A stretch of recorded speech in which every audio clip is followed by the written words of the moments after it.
नमस्कार। आपण मागील भागात बघितलं की निमॅटोडचं जीवनचक्र काय। त्या जीवनचक्रामध्ये जर का आपल्याला निमॅटोडला अंडी घालण्यापासून अवरोध करायचा असेल म्हणजे प्रिव्हेंटिव्ह अवस्था, आणि त्याचबरोबर जी अंडी घातली गेलेली आहेत, जी आपल्याला वेगळ्या डोळ्यांनी दिसणारी नाही आहे, त्याच्या आतून जो J2 नावाची इन्फेक्टिव्ह स्टेज जी की मुळामध्ये अन्नरस घेणार आहे ती अवस्था, याला कंट्रोल करणे, अशा प्रकारचं प्रिव्हेंटिव्ह अँड कंट्रोल जर समजून घेतलं आपण, तर आपल्याला आजच्या घडीला बाजारामध्ये उपलब्ध असलेलं कुठलंही केमिकल हे ह्यावरती काम करत नाही।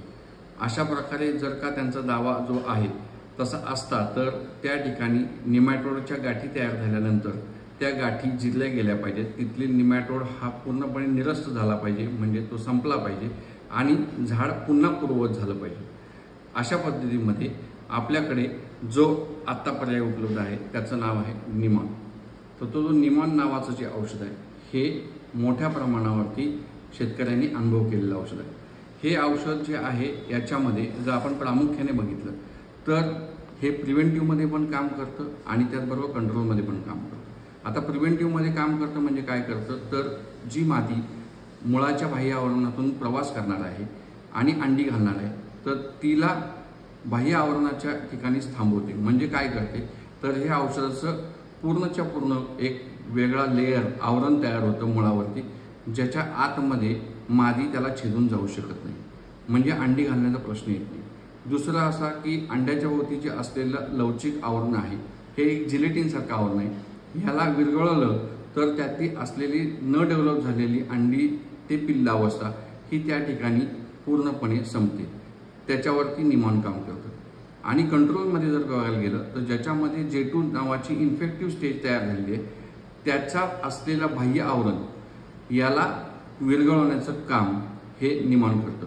अशा दुहेरी पद्धतीनं प्रिव्हेंटिव्ह आणि कंट्रोल अशा दोन्ही पद्धतीनं ते काम करतं।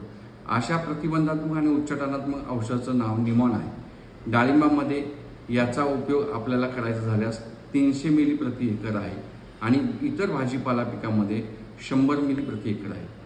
माझा सल्ला वैयक्तिक जर का आपण बघाल, जे आपण अभ्यास केलेला आहे इतर वेगवेगळ्या क्षेत्रामध्ये, पीक कुठलेही असो, जर आपल्याला आळवणी करता आलं, ड्रीपमधनं न सोडता आळवणी करता आलं तर अतिशय चांगल्या गोष्टी। आळवणी करताना दक्षता एकच घ्यायची की आपल्याला जे औषध सोडायचे ते मुळाच्या भोवती गेलं पाहिजे, त्या ठिकाणी तण कमी असलं पाहिजे आणि जमिनीचा निचरा हा योग्य पद्धतीनं असला पाहिजे। ह्या तर 3 खबरदारी घेतल्या तर निमॉन हे आपल्याला प्रिव्हेंटिव्ह आणि क्युरेटिव्ह म्हणजेच प्रतिबंधात्मक आणि उच्चाटनात्मक अशा दोन्ही पद्धतीने काम करतं। धन्यवाद।